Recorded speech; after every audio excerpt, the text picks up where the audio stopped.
There is something you can do every day to increase your unit production and build your confidence with clients. Pick up a phone. Tactical phone skills will teach you the skills necessary to confidently conduct efficient and non-threatening sales calls. The objective? To make better use of your time by actively pursuing business instead of waiting for business to come to you. This is the power of it.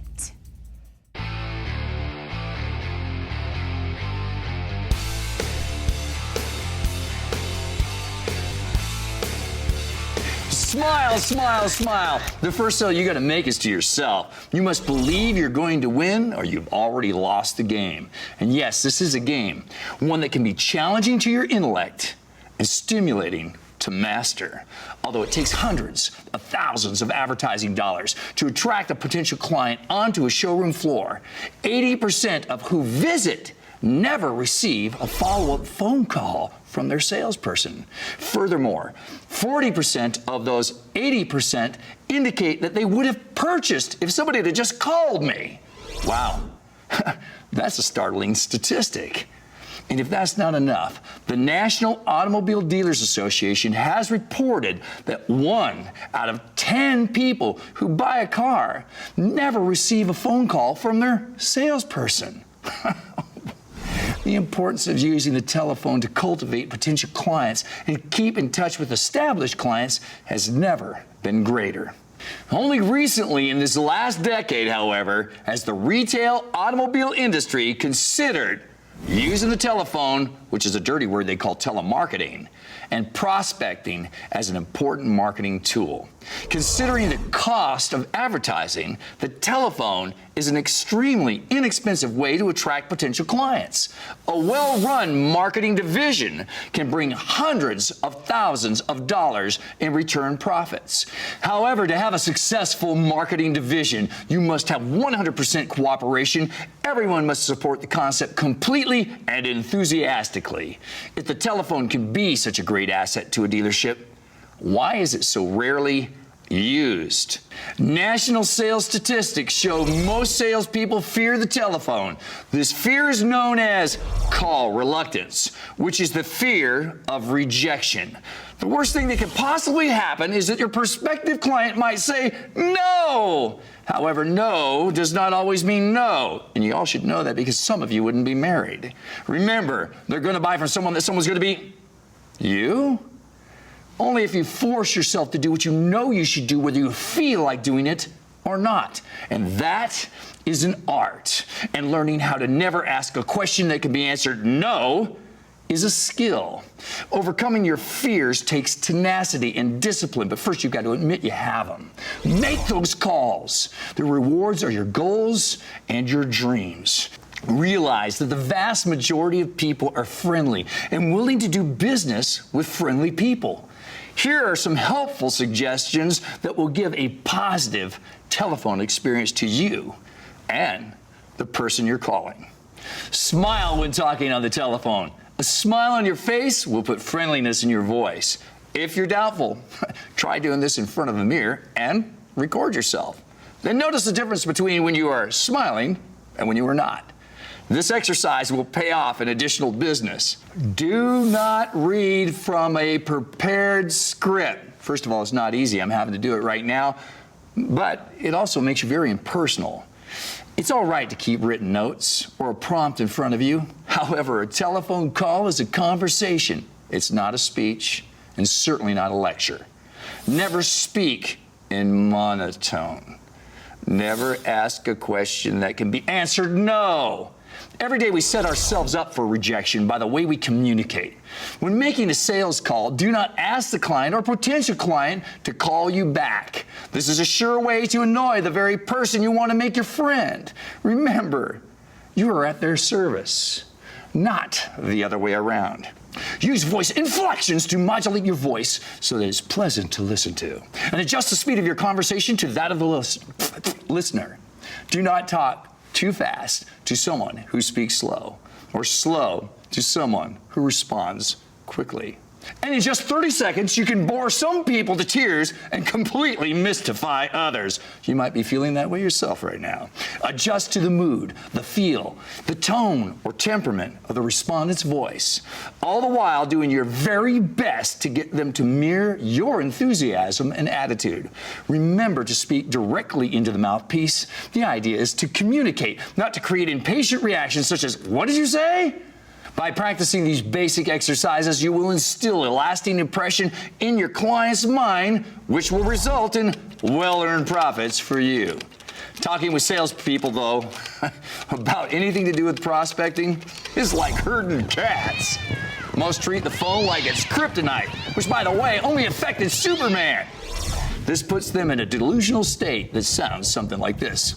"We, the unwilling, led by the unknowing, are doing the impossible for the ungrateful. We have done so much for so long with so little that we are now qualified to do anything with nothing." And then there's the recurring nightmare of the sales manager barking out, 10 calls a day, 10 calls a day. That has sent many salespeople to the help wanted ads, only to find themselves back in the same business at a different dealership. There they learn that the grass isn't greener on the other side. The grass is only green where you water it. You got to think about that with marriage, huh? It's interesting that sooner or later, when sales managers run out of ideas, they revert to the old 10 calls a day routine, which they probably never did themselves. No wonder so many salespeople fear telephone prospecting. Most are forced to prospect, but only few are taught how. This demoralizes the salesperson and weakens their effectiveness, leaving the outcome potentially grim. Let's do some math. If you make only 2 effective contacts per day, and you did it between 8 a.m. and 9 a.m., hey, nothing's going on anyway, enjoy your coffee, and you average 10 or 15 minutes with each contact, you did this 5 days strong, because you want to work strongly, not weakly. Times 4 strongs, that would equal 40 contacts per month. Now, doesn't it stand to reason that you'd find at least 4 additional sales if you closed only 1 out of 10? Not to mention averaging at least 1 referral per contact, which is 40 additional referrals. On the other hand, what if the only game you had is to contact your potential clients saying, "Hi, I'm a car salesman. Would you like to trade in your old sled and buy a new one?" It could work, providing you have the intestinal fortitude to handle the onslaught of rejection you would face in the interim. Developing your business can be started easily by contacting your friends, family, and their friends and family. Your dealership is full of potential clients. They're waiting for a call from you. For example, the service department is a limitless source of prospective business. Getting to know your service manager, advisors, and technicians will be an incredible asset in building your business. Sales associates who are no longer with the dealership most likely have left their client base orphaned, a situation that opens a door to huge opportunity, given that the profession has the highest attrition rate in the country. What about contacting clients who are coming to the end of their lease? Easy. How about contacting local auto body and repair shops?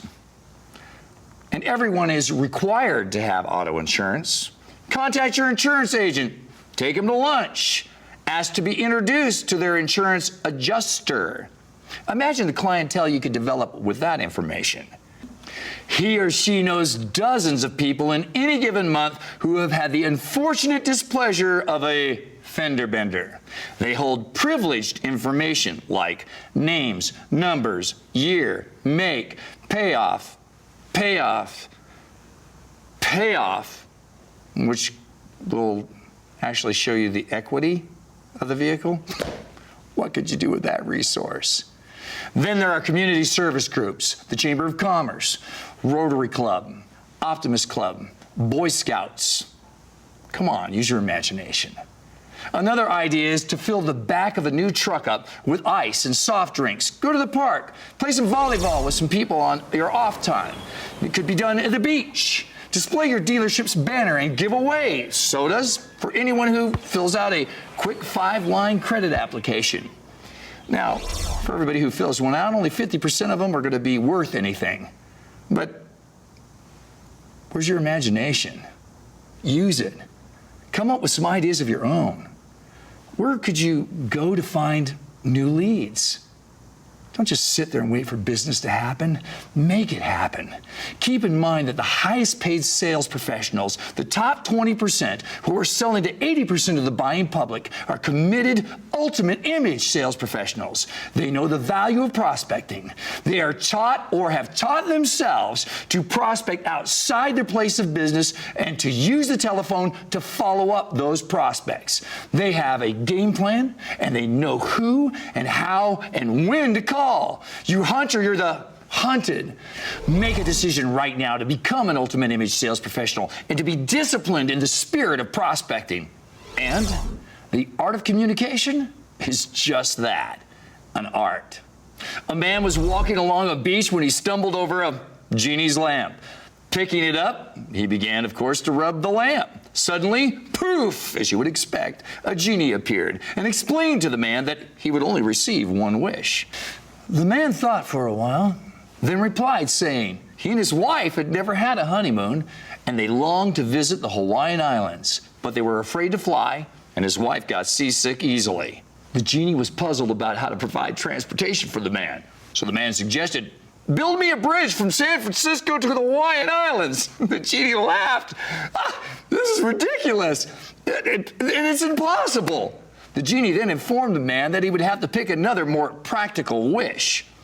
Pausing only for a moment, the man told the genie that he was having difficulty in his relationship with his wife. So he asked for the ability to understand and to communicate with a woman. Surprised at this, the genie raised his eyebrows, rubbed his chin, and finally replied, "Would you like that bridge with 2 lanes or 4? Words are powerful. Inflection, along with body language, can make a difference between a salesperson receiving a desired response or a fatal reaction. An ultimate image sales professional never uses a prepared script. That solicits generous, wholehearted rejection. Instead, speaking with energy, enthusiasm, the ultimate image sales professional draws the potential client into friendly conversation in such a way that it leads them to become exactly that, your client. This is formally known as conditioned human behavioral response, knowing how and when to ask the right questions in such a way that can never be answered no, because people always fill in the blanks. For example, "Hi, my name is Robbie Bray. Your name is Mr. Telephone prospecting can be related to many areas of discipline: exercise, study, work. If you miss even a single day of doing just one of these things, you feel that you've lapsed. I mean, when you're working out, you got 3 or 4 days under your belt, and then you stop. It's easy to stop the second day. This feeling leads to a poor self-image. You begin the unacceptable habit of mediocrity, which inevitably will result in failure. You've got to learn how to make one effective call a day before you can make 2, 4, or let alone 10. If a salesperson cannot make one effective call, requiring anything beyond that will only multiply his or her ineffectiveness. Examine any professional arena, sports, military, big business, and you will see that they have a plan, and that a plan is essential. Get into the habit of using a daily planner like your PPQ, Power Prospect Quarterly. Track your contacts, track your referrals, track your potential clients and your expenses. Have a plan. Work your plan as an ultimate image sales professional.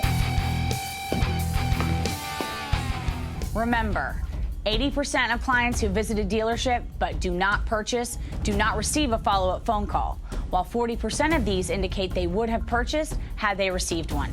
On top of that, only 1 out of 10 people who do purchase a vehicle receive a phone call thanking them for their business and asking for referrals. To go above and beyond, TPS must be utilized. Using the CPP, you can make effective, non-threatening phone calls and receive referrals. You must use your personality to make the phone calls fun and enjoyable for the client, so be sure to never speak in monotone and never ask a question that can be answered no.